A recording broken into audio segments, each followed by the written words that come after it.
Então, debate, socialismo versus capitalismo, Elias Jabbour versus Pedro Duarte. Então vamos pro próximo tópico do debate, né? Aparentemente eles vão falar de imigração daqui a pouco, vamos lá. Dados, renda per capita na China em crescimento hoje não, últimos 20 anos, entre litoral e interior, é o contrário. Porque a partir da década de 90, quando a China consegue criar condições de ter uma economia monetária moderna, ou seja, grandes empresas base, com o capital financeiro público sob sua base, ela cria condições de criar políticas fiscais. Né? Por isso que é lançado na década de 90, no final da década de 90, um programa para desenvolver o oeste do país. Então eu fui na China em 2004, era uma coisa. Em 2009, se eu queria medir se a China estava crescendo, não era mais no litoral, tinha que ir pro interior do país. Né? Porque tem restrição de imigração também, né? Eu acho que essa restrição de imigração, que é uma coisa que se coloca em questão, por exemplo, que acabou. Isso aí na prática já acabou. Mas vamos colocar essa questão. Né? Compara com a Índia. Uma democracia... Tem restrição de imigração nos Estados Unidos, né? A gente tá vendo mais do que nunca, hoje em dia, restrições à imigração nos Estados Unidos, né, gente? Vamos combinar. Né? É a maior democracia do mundo, como o pessoal fala, uma grande democracia. A Índia, por exemplo, é eu conheci a Índia recentemente, é um grande favelão. A Índia, sabe? Então, essa restrição à migração interna possibilitou com que a China não tivesse favela, por exemplo. É um caso. Você pode concordar ou não, porque até porque o oriental não seguia pelo individual, né? O oriental é muito pelo coletivo, né? Então as pessoas acabam aceitando muito pelo bem coletivo. Na China, elas preferem segurança do que liberdade. Isso é um dado de pesquisa. Não tô falando que eu concordo com isso ou não. É um dado real daquela sociedade. A China não tem favela. Como que o país de 1,4 bilhão de habitantes não tem uma cidade com Madras, por exemplo, como New Delhi, ou seja, não tem. Acho que vale só dar contextualizar. Tem controle estatal sobre a moradia, né? O que garante também moradia para toda a população. Mas é foda, não tem favela, né? Na China não tem. No Brasil tem. Tá, aqui até um pouco do que a gente está debatendo, né? Que é o chamado sistema Hukou. Hukou, sim. Que é um sistema de que os cidadãos chineses, eles ganham como se fosse um passaporte, um carimbo, a palavra exata, né? É uma característica, um selo, conforme a região que ele nasce. Então, se ele é urbano, se ele é rural, e as cidades, inclusive, tem níveis, né? Tem como se fosse tier 1. É muito autoritarismo. Declarar no teu RG o lugar que você mora. Muito autoritarismo. Nível 1, nível 2, nível 3, né? E aí, o chinês rural, ele, durante as décadas, e agora realmente está menor do que era antes, mas se for pegar a década de 70, 80, a restrição era muito maior. Então, para você sair da China rural, você fala, pô, Xangai tá crescendo, tem oportunidade, tem emprego, tá desenvolvendo, lá vou conseguir me empregar melhor, vou ter acesso a um emprego melhor, né? Você tinha que fazer um processo de migração que não era tão fácil. Às vezes você até... Ele vai falar que tem favela na China, só que são dentro dos prédios, e que cada 3, 4 pessoas tem 12 metros apenas. Puta que pariu, né? Vamos lá. Até conseguia fazer, mas você não tinha todos os direitos que o cidadão urbano tinha. Não é meio... o Vilela é um cidadão urbano, eu sou um cidadão rural, a gente até consegue ver aqui, mas na hora que eu for matricular meu filho na escola, talvez não consiga uma vaga ou não vai ficar na mesma escola. E aí eu entendo, e eu acho muito bacana esse debate com relação ao quanto, né, isso conteve o processo de favelização na China e o quanto isso afetou o Brasil. Mas ao mesmo tempo eu penso assim, de certa forma, são vidas. Minha avó veio do interior da Paraíba, pro Rio de Janeiro, vó Raimunda, na década de 60. E talvez no governo chinês, naquele momento, falasse, não, Raimunda, você vai ficar aqui mais tempo na Paraíba, em nome do grande projeto nacional, né, porque o Rio de Janeiro ainda não está preparado. E particularmente até por uma história de vida, eu acredito... Seria melhor para a vovó Raimunda que ela pudesse permanecer no lugar em que ela está, né, com um emprego, com vida digna, né? Acredito que as pessoas têm o direito de circular pelo seu país e se no Rio de Janeiro, né, a quantidade de nordestinos... É o direito de circular pelo seu país, né? O direito de ir e vir, né? Agora, você pergunta pro brasileiro médio se ele já andou de avião, né? Você vai ver qual a porcentagem de brasileiros que já andaram de avião. Gaúchos, nortistas que vieram para Rio de Janeiro e São Paulo em busca de uma melhor oportunidade, deu certo para todo mundo? Não vou dizer que deu certo, seria irreal eu dizer isso. Mas viabilizou e foi melhor para muita gente.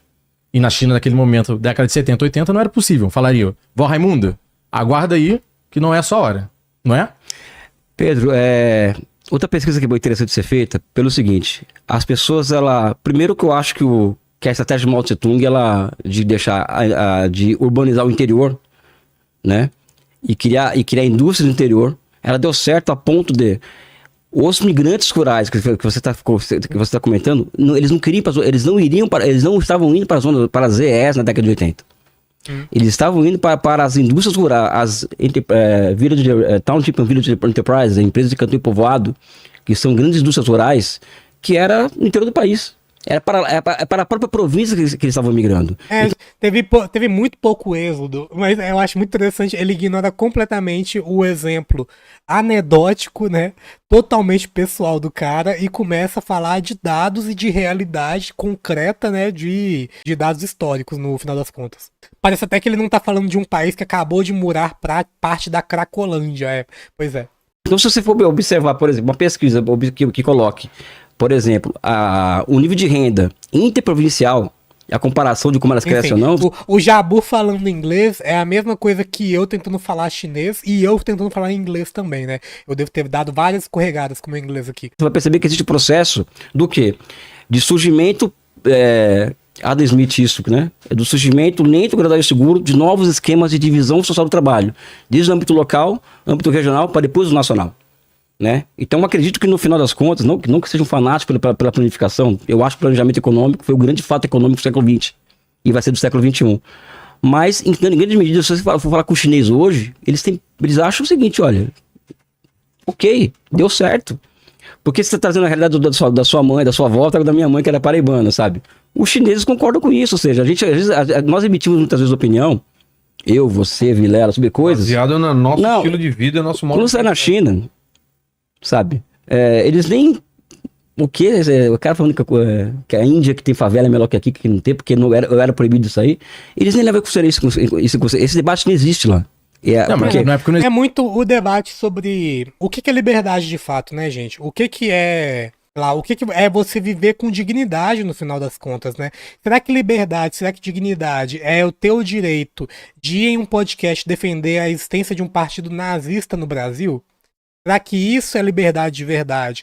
Quando sequer eu tenho condições de pagar a minha própria comida, né? Quando eu tenho que trabalhar 8 horas por dia, pegar 2 horas de condução de ida e volta, né? Só que apesar disso, eu tenho a liberdade de falar atrocidades em podcasts. Isso daí é liberdade? Isso é dignidade pra quem? O chinês médio, ele não deve visualizar como liberdade esse tipo de abstração que os liberais falam, né? Tipo, eu posso ir até tal parte do país, né? Eu quero ser livre para vender o meu trabalho e comprar comida. Será que essa liberdade, né, de você poder prover o teu próprio sustento a partir do seu próprio trabalho, esse negócio não é algo mais importante pro chinês médio do que se eu posso viajar, se eu posso migrar da região urbana para região rural ou vice-versa? Sou livre para sonegar. Não. Existe lá que a gente não pode fazer. Não é isso, Pedro, que eu tô colocando. É que nós partimos de pontos de vista, por exemplo, eu não sou ocidental, nem sabe, eu sou sul global.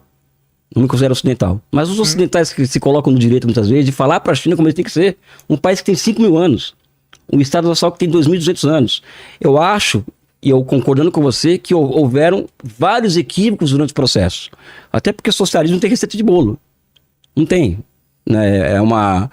O socialismo é uma forma histórica que é condicionada historicamente. Exatamente, Fênix. Liberdade de expressão abstrata não enche barriga.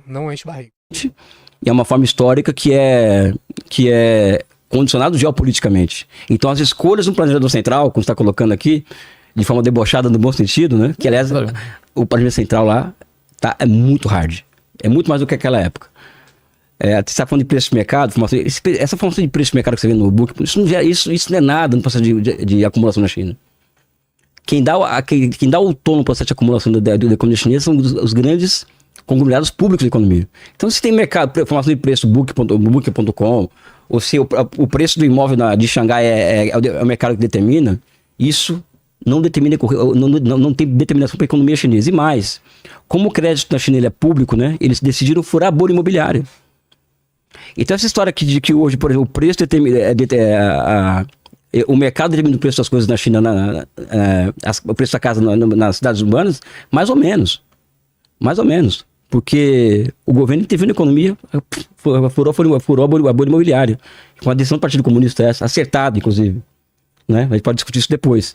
Mas, enfim, o recado é esse. Os chineses, às vezes, A gente quer colocar nossos valores para eles. Só que, por exemplo, sua mãe veio pro Rio de Janeiro, teve oportunidade, teve. Sabe? Só que na China, por exemplo, com todas essas restrições que tá colocando, o filho do cara vai pra universidade. Hoje o filho do chinês hoje, o sonho dele é ser astronauta, né? Ser youtuber como nos Estados Unidos, né? Ou seja, todos esses problemas geram... Essa foi boa. O sonho do chinês é ser do filho do chinês é ser astronauta, não ser youtuber como nos Estados Unidos. É isso mesmo. A gente vê isso no Brasil também, isso é muito comum. Eu sempre comento sobre isso aqui na live, né? Hoje em dia eu não tô trabalhando mais nessa função, mas eu já trabalhei como professor na rede pública da educação aqui em Minas Gerais. Então, é muito comum a gente ver a juventude hoje em dia dizendo que quer ser influenciadora, né? Porque, afinal de contas, o capitalismo deu errado para as pessoas, né? Deu errado pro jovem. O jovem ele não consegue visualizar no estudo, em fazer uma faculdade, qualquer perspectiva que vai mudar a vida dele em termos financeiros e econômicos. Porque ele sabe muito bem, o jovem é esperto, ele sabe muito bem o que acontece depois que ele se forma na faculdade. Que ele vai ser um engenheiro que vai trabalhar na Uber, que ele não vai conseguir emprego. Então não tem interesse. O brasileiro médio, ele não sonha em ser astronauta. Não sonha. Imagina se a China seguisse o exemplo do DeepSeek e fizesse umas engines de game gratuitas, uns programas de ilustração e edição de imagens gratuitos. Tudo a nível igual, superior aos grandes. Nossa, imagina, hein? Imagina um Photoshop, só que do governo chinês. Puta que pariu. Pra acabar com o monopólio da Adobe. Puta que pariu, seria muito bom. Segue. Um caldo de convicções daquela sociedade que são completamente diferentes das nossas, entendeu? Sabe? Porque é um país que cresce, gera 12 milhões de empregos urbanos por ano, que esse é o desafio nosso. 12 milhões de empregos urbanos por ano, né? E as pessoas, o que o chinês quer ser hoje? Quer ser astronauta, quer ser cientista, o que um jovem brasileiro quer ser? YouTuber, influencer, né? Então, esse esquema de sociedade que você critica dentro da sua crença de valores, ok? Cadê? Não, vamos trazer o dado aqui. Vamos trazer o dado. Isso é muito interessante. Cadê? Olha pra isso, gente. Pelo Metrópole. Quase 90% dos jovens americanos, né, estadunidenses, querem ser influencers, diz pesquisa. O crescimento de aplicativos de vídeo é resultado direto das demandas desse público, cada vez mais antenado. O nicho é também viável para negócios, né? Viávelzíssimo. Não tem nem o que comentar sobre isso aqui, né? E a tendência tá vindo pro Brasil. Tá vindo bastante pro Brasil, viu, gente? Ela tem essa perspectiva de vida. O Ocidente, meu amigo. Você vai de Washington, pega um avião, desce pra terminar aqui, desculpa. Nada. Você desce no aeroporto. Comprovado. Iago tem dado em casa, comprovadíssimo. O Washington, qual é o aeroporto lá? Tem dois lá, tem o Nacional e o Internacional. Um é o Reagan. Não, o Reagan. Desce naquele aeroporto, vai até o centro da cidade, é só homeless. Né? Cientista na China é aclamado, né? Aqui no Brasil é diferente, é bem diferente o tratamento que o Brasil dá ao cientista, né? A profissão cada vez mais perseguida, sequer a gente pode chamar de profissão, porque sequer tem qualquer tipo de regulamentação, né? Então, se você pegar a China e Estados Unidos, até o Trump disse isso, né? Se você for para uma cidade chinesa, para uma americana, porque vão falar que a China é o país desenvolvido nos Estados Unidos, né? Ou seja, no final das contas, o que está dando certo, né, o que está entregando o resultado para a população não é mais esse modelo ocidental americano. Estados Unidos hoje tem homeless a torto direito. Europa é só cracolândia. Em Paris? Não, a Europa, por exemplo, roubaram minha carteira em metrô, coisa mais chique, ser roubado em Paris, né? Sabe? Nossa! Cara, é Cracolândia em Frankfurt, meu amigo. Cara. Ou seja, isso é o preço do quê? É o preço da tal liberdade, como se fala, né? Isso não tem na China. Uhum. Então, no caso, quem tá vencendo essa história? No caso, qual o processo de urbanização? Esse é o preço da liberdade. Pra quem é liberal, acha que tá tudo ok, né? Tá tudo bem. Com certeza, o morador de rua, ele tá muito feliz com a situação dele, contanto que ele possa escolher quem que vai ser o presidente do país de 4 em 4 anos. Né? Escolher entre aspas, né? Ele vai ter o direito de votar, né, em quem é o presidente do país de 4 em 4 anos. Não está vencendo, a socialista ou capitalista. Mas enfim, o nosso papo é Rio de Janeiro. Não, mas conecta. Eu acho que conecta também, eu acho que a gente pode ir pra isso também. E eu vou dizer um negócio pra vocês. Isso daí não é nenhuma preocupação das pessoas no geral, sabe? A gente aqui que tá aqui nessa live, tipo, eu vou deduzir que a gente já faz parte de um grupo muito seleto de pessoas no Brasil, né? Bastante elitizado também. Porque eu acho que vocês estão entendendo o papo que a gente tá tendo aqui, sabe? Tipo, grande parte da população no Brasil não tem os meios de educação formal mesmo para conseguir entender a conversa que a gente está tendo aqui. Mas, no geral, a população não está preocupada com essas liberdades em abstrato. Não está preocupado. A gente consegue ver isso perfeitamente, por exemplo, nos protestos de bolsonarista. Os próprios bolsonaristas mais radicais, eles não estão preocupados se vai ter liberdade. Tipo, é uma galera que levanta a bandeira de AI-5, sabe? Uma galera que quer a volta da ditadura militar, porque eles enxergam, né, enganados, né, completamente equivocados, que uma ditadura militar no Brasil é o que vai solucionar o problema. Não de solucionar o problema da desigualdade, né, mas que a partir de um processo autoritário como esse, por exemplo, você vai ter acesso a emprego, né? Você vai ter mais emprego, você vai ter mais ordem, você não vai ser assaltado na rua, sabe? Então, a população, no geral, ela não está preocupada com essas abstrações de democracia, essa binariedade entre democracia e autoritarismo que está sendo exposto aqui pra gente. Tá mesmo. Tanto que é cada vez mais comum também, entre o jovem, a noção de não participação na política, né? O jovem tá bastante despolitizado também. Além de querer ser TikToker, né? Mas segue. A gente tá falando de cidade, né? E só pra pontuar, né? Você falou a questão do imóvel, não é grande orientação de preço. Mas China também lista grandes empresas estatais, inclusive em bolsa, e publica relatório buscando superávit, buscando que as empresas deem lucro. Os caras estão falando pra você ir pra China. Ele foi pra China. Ele foi. Bom, mas aí, para além disso, de que eu acho que existe não é só no imóvel, eu acho que tem grandes guias de preço, inclusive nas grandes empresas chinesas. O Partido Comunista furou a bolha da imobiliária. Mas não falo só do imobiliário, falo assim, estatais chinesas têm ação na bolsa e publicam relatório. Mas são duas coisas, Pedro. É uma diferença básica que as pessoas percebem. Não é porque você é orientado ao mercado, você visa o lucro. Não, só tô dizendo que não é só o preço do imóvel. Sabe por que eu tô falando isso? Porque na China, vamos lá. Como que é, Elias? Não é porque você... Não, mas eu ia só pontuar esse e vou. Fale demais, cara. Vai lá, Pedro. Não. Mas falando do processo de urbanização. Eu tenho várias críticas, né, aos Estados Unidos e ao modelo. Não vou ficar aqui, né, numa defesa intransigente dos Estados Unidos. Calma. Vamos voltar aqui então, segundo, vamos fazer o anúncio pro pessoal do corte, né, gente? Porque a gente já viu bastante debate. A gente vai ficando com o corte por aqui, eu continuo com a galera da live, então se inscreva no canal, deixe seu like, seu comentário aí dizendo o que você acha daí tudo.